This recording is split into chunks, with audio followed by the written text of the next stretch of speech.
नाही. आजूबाजूला बघितलं महाराज, एक छोटीशी पर्णकुटी दिसली. ती पर्णकुटी दिसल्यानंतर महाराज अगोदर तर लांबून आवाज दिला, अरे महाराज जी, आश्रम में कोई है? त्याचं प्रत्युत्तर काही मिळालं नाही.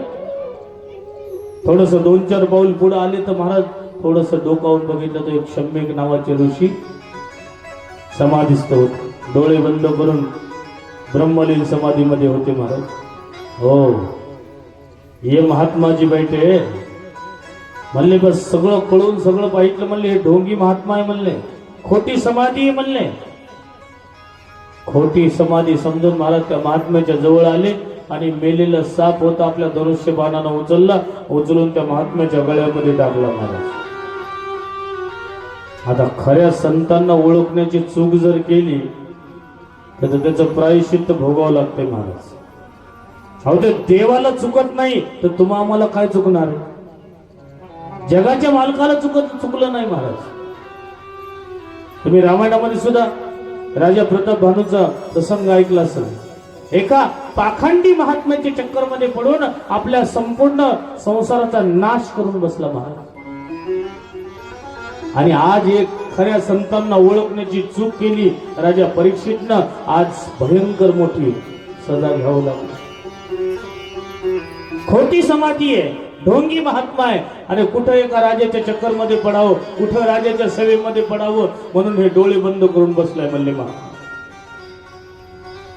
पाहिलं मेलेला साप टाकून अपमान केला, निघून गेले राजा परीक्षित. हे एका छोट्याशा बालकाने हे दृश्य बघितलं त्या ऋषिकुमारांना. बघितल्या महाराज तो ऋषिकुमार धावत गेला. हे संपूर्ण सगळे ऋषिकुमार त्या कौशिक नदीच्या काठेवर खेळत होते महाराज. तो शम्मिक ऋषींचा जो पुत्र होता, ज्याचं नाव होतं श्रृंगी, त्यानं आवाज दिला, ए श्रृंगी, अरे तुम्ही इथं खेळत बसलात म्हणले, तुझ्या बाबांच्या गळ्यामध्ये मेलेला साप टाकून त्या राजा परीक्षितनं भयंकर अपमान केला म्हणले. त्या श्रृंगीच्या कानावर शब्द पडले. तो श्रृंगी पाण्यामध्ये उतरला कौशिक नदीमध्ये, आणि कौशिक नदीमध्ये पाणी हातामध्ये घेतलं आणि हातामध्ये पाणी घेऊन भयंकर शाप देऊन टाकला. इति लंघित मर्यादम तक्षकः सप्तमे हनी दाक्षयति स्व कुलांगार नोदितो मे तदत्वम. ए कुलांगार, अरे तुझ्या पूर्वजांनी म्हणले संतांची चरणरज मस्तकावर धारण केली आणि तू एका संत महापुरुषाचा अपमान केलास. जा म्हणले, मी तुला शाप देतो म्हणले. 7व्या दिवशी त्या सापाचं ग्रास तुला व्हावं लागलं. पाणी सोडलं महाराज त्या श्रृंगीनं.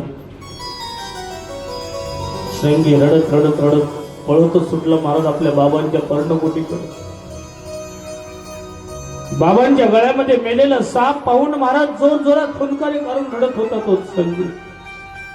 आपल्या मुलाचा आवाज ऐकला आणि आवाज ऐकून महाराज डोळे उघडले, समाधी उघडली तर गळ्यामध्ये मेलेला साप शम्मिक ऋषींनी काढून बाजूला फेकला. आपल्या बाळाला जवळ घेतलं, मांडीवर बसवलं, मस्तकावून हात फिरवला. महाराज, बाळ, तुझा अपमान तर कोणी केला नाही ना? कंठ अवरद्ध झाला होता महाराज, एक शब्द बोलू शकले नाही. छोट्या बालकांनी जशाच तसा प्रसंग सांगितलं महाराज. शम्मिक ऋषींच्या डोळ्यामध्ये पाणी आलं महाराज. परीक्षित सारखा धर्मनिष्ठ राजा कोणी होणार नाही म्हणे. आणि एवढ्या छोट्याशा कांडावून एवढा भयंकर तू श्राप दिलास म्हणजे. अरे स्वयं स्वतः जगाच्या मालकानं ज्या मातेच्या गर्भामध्ये जाऊन ज्या बाळाचं रक्षण केलं होतं, परंतु तुझा श्राप खाली जाऊ शकत नाही म्हणले. जाऊन म्हणले राजा परीक्षितला सांगा म्हणले, आजपासून 7व्या दिवशी तुमचं मरण निश्चित रूपाने. आजपासून तुम्ही 7व्या दिवशी जाणार आहे. राजा परीक्षितनं काय केलं? एखाद्या माणसाला सांगितलं आजपासून तुम्ही 7व्या दिवशी मरणार आहे, तुम्ही काय करता? आपली प्रॉपर्टी मुलाबाळांच्या नाव करून ठेवता. राजा परीक्षितनं काय केलं बघा. राजा परीक्षेतनं सगळे आभूषण काढले, अलंकार काढले, सोन्याचा मुकुट काढून ठेवला, सगळं बस त्याग केलं महाराज. आणि सुंदर पाहितलं पंचानन टाकून गंगेच्या काठेवर येऊन राजा परीक्षित बसले गंगेच्या काठेवर.